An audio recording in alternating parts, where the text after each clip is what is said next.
This video is sponsored by Aura. Illegal immigration. I'm not saying it's right, but it surely has changed in the past 4 years for the absolute worst. And all I'm saying is that sometimes before, it was very sad. What I'm also saying is, then why did you stay in Mexico? In Colombia, Venezuela, Nigeria.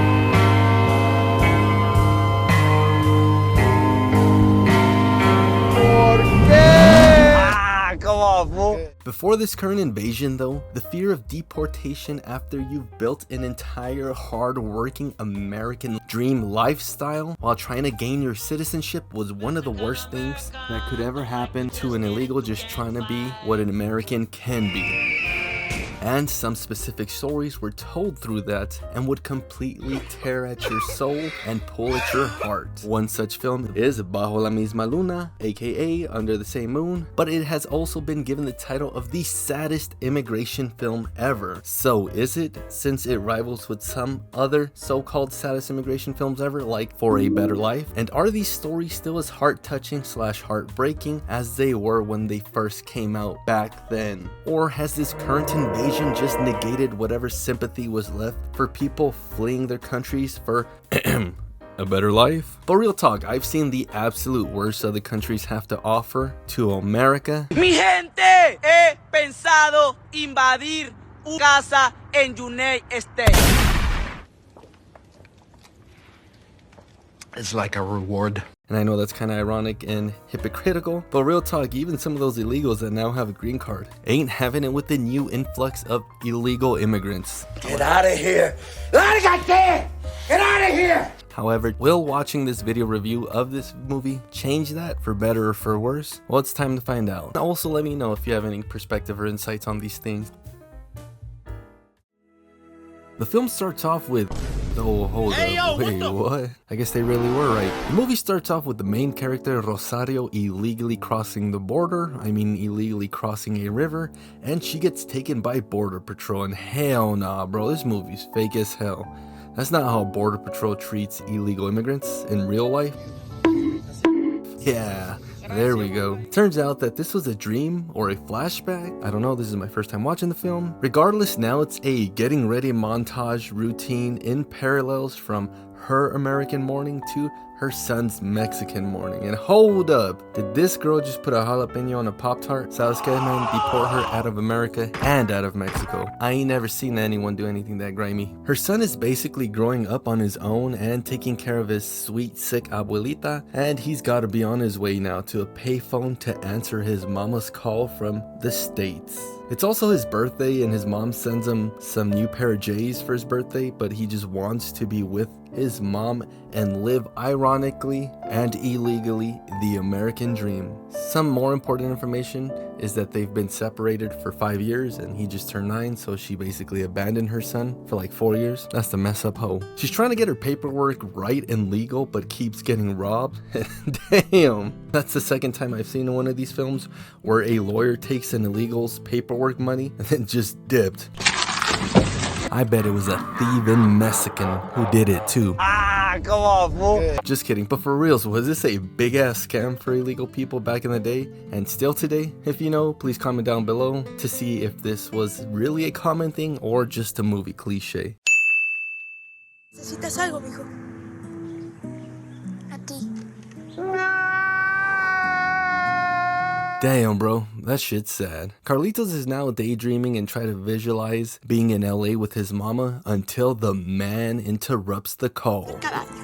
You have 20 seconds left on this Carlitos.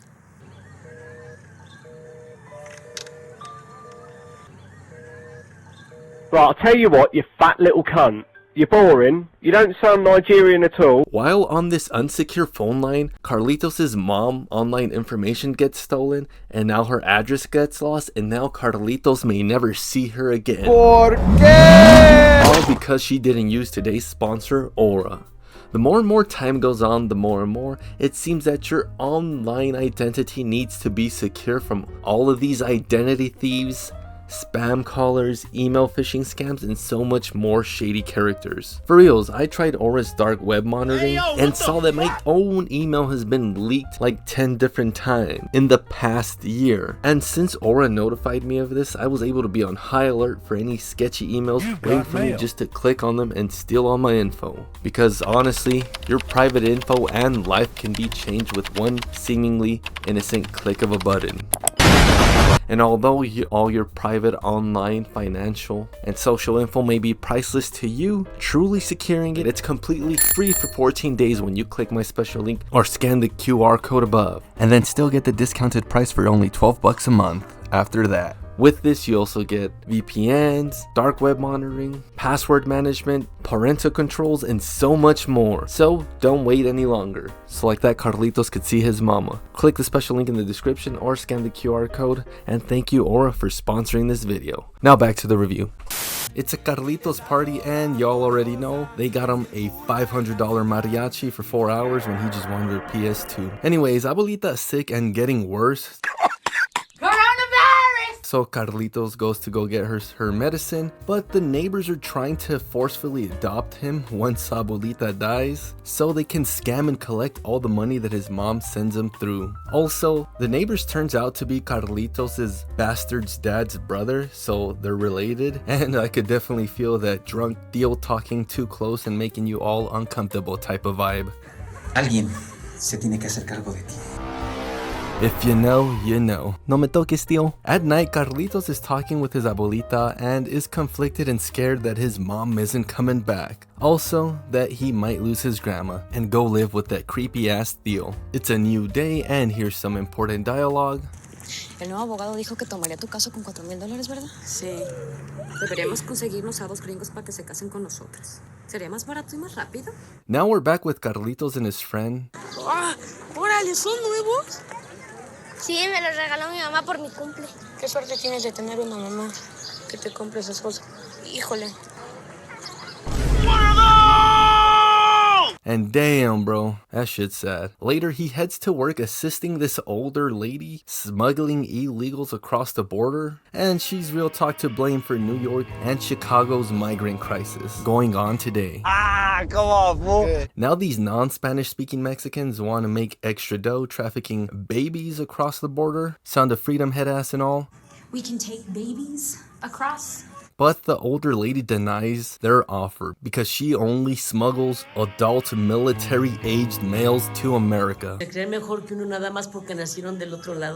Carlitos is also trying to get his boss to smuggle him across the border, but she won't do it because she promised his mom and she has some type of morals, I guess. It's the next morning and she's dead. That's why your mama dead. Damn, bro, they really going ham on this sadness and sorrow type of life, huh? Now Carlitos sets off to find his mom before Sunday and misses her phone call, so like that he doesn't worry her out. All the while, the mom is having a bad work day. What about the plants outside? They need to go into bigger pots. Oh, I'm sorry, Mrs. Mackenzie, but you didn't mention the plants. Then why did you stay in Mexico? Back across the border, now Carlitos finds those two siblings and they're gonna cross him over. So they go across and get searched but pass the inspection. Although they have some parking tickets that they never paid off and the car gets impounded with Carlitos in it. So what to do? The only thing to do, the Lord's Prayer. Padre nuestro que estás en el cielo, santificado sea tu nombre. Venga a nosotros tu reino. Switch back to the mom and damn! Her whole ass is really out here snuggling with another kid, while her son is abandoned and alone in America. SMH, she from the streets. Oh, actually, I forgot he offered to give me a ride. I'm sorry. It's okay. And thank you for the ride anyway. Boy just want to try to get some chon chon. Anyways, the security guard gives her a ride home and she misses her son and talks about it with the security guard. Also, the security guard is a legal resident now and is trying to get her to marry him so she could smuggle her son in. But that ain't happening because he's escaping the impound while dropping his money. So now he's out here on the streets with no money. Damn, story of my life. He clicks up with this homeless dude, trying to get him to buy him a bus ticket so he could be dropped off to LA because he needs an adult to buy him the ticket, but he can't find his money and then realizes he loses it. So then he asked this crackhead to go take him back to the impound, although the impound lot's closed or the car gets sold or something like that. So then the tweaker starts tweaking out and gets all mad. Where's my money? I don't know. Your mother sucks cocks in hell, Paris, you faithless swine. While in this state, the tweaker sells Carlitos to a human trafficking ring. So remember that whenever you give money to a homeless person, he'll definitely sell a kid for some crack. Nah, I'm just playing. But he sells them to this trafficking ring, although this lady of the street, I presume, saves Carlitos and pays the crackhead's debt. And yeah, she's a good lady. In Mexico, Carlitos' old boss finds out what happened to Carlito and his grandma, and she's just heartbroken. Back to Cali, his mom gets fired by this raggedy, elite, old-ass lady, and she's grimy as hell. I'm going to let you go. I need to send some money to my kids. Oh, for God's sake, Rosario, you'll find something else. I need to get paid for the last couple of days. I don't think so. What are you going to do? Call the police? Yeah. I just remembered. You're illegal, aren't you? On Tuesday, Carlitos goes to work with all these other illegals. All from Mexico? No. And after that, they'll take him to Cali. Psych, because at work, immigration shows up and everybody flees. This other homie that's been in all the other Mexican Telemundo type of films, and Carlitos are the only ones left. His character name is Enrique in this film, and Enrique is an a-hole. Man, them kids, bro. They eventually catch a ride with the mariachi band, and Enrique still being an a-hole. All the while, Carlos tells the mariachi about his life journey goals, so they feel bad for him and sing him a sick-ass song.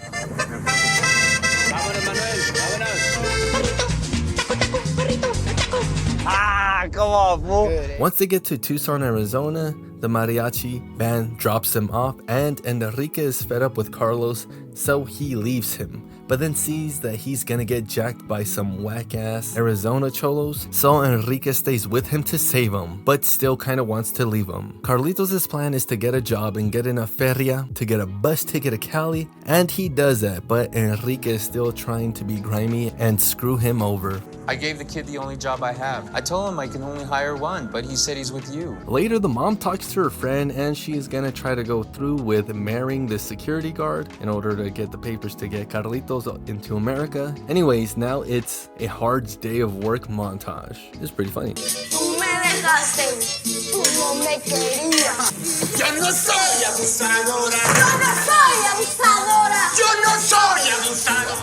That's smell shit. That smell shit. Do something else, man. Don't. Damn, that's a lot of wet. I wonder if it came off of his back.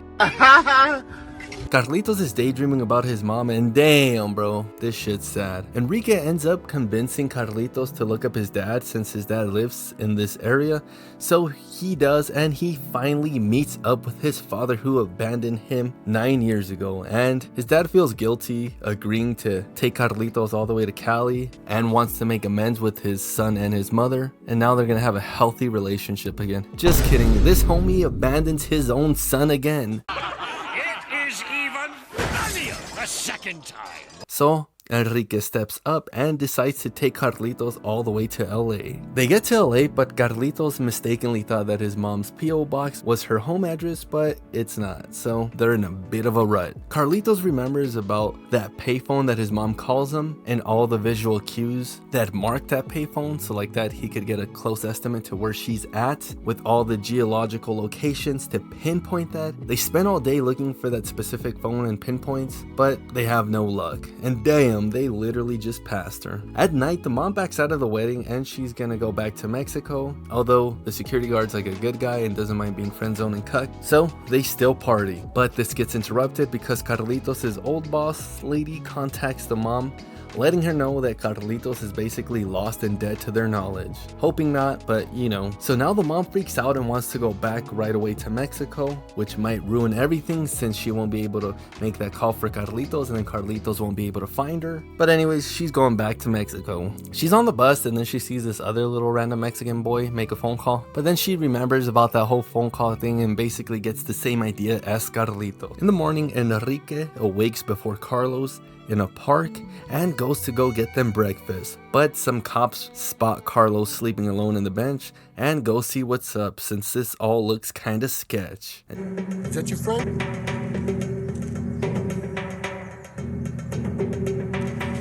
Damn, that's messed up. Oh, never mind. He's a good guy. Enrique metaphorically takes the bullet for Carlos and gets deported. Carlos runs and runs and luckily ends up on the street where that exact phone booth where his mom calls him from. So they spot each other and it's an illegal, heartwarming moment. ¡Carlitos!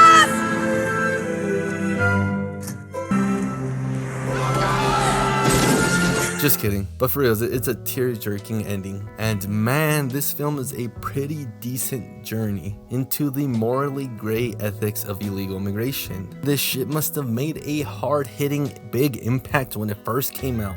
But real talk, illegal immigration is not what it once was. So viewing this today might not be as impactful as it once was when it first came out, but this shit's still sad. Ya mirastes, Mexicanos? The other minorities ruined it for us. Ah, come on, fool. And is it still the best immigration film ever? Well, I personally don't think so. I still think A Better Life is the saddest immigration film ever. Just because this movie, while it is great, is a little bit more of a romanticized epic of illegal immigration, while on the other hand, A Better Life was more gritty, down to earth, realistic, like a day in the life type of film. And as I mentioned before, I love those films, but dude, watch that deportation scene from A Better Life and that shit will make a grown man cry. Don't say that, mijo. Don't say that.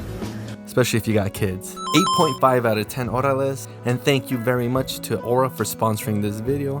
Thank you to the stick-ass Patreons. And catch you guys on the next one. Later.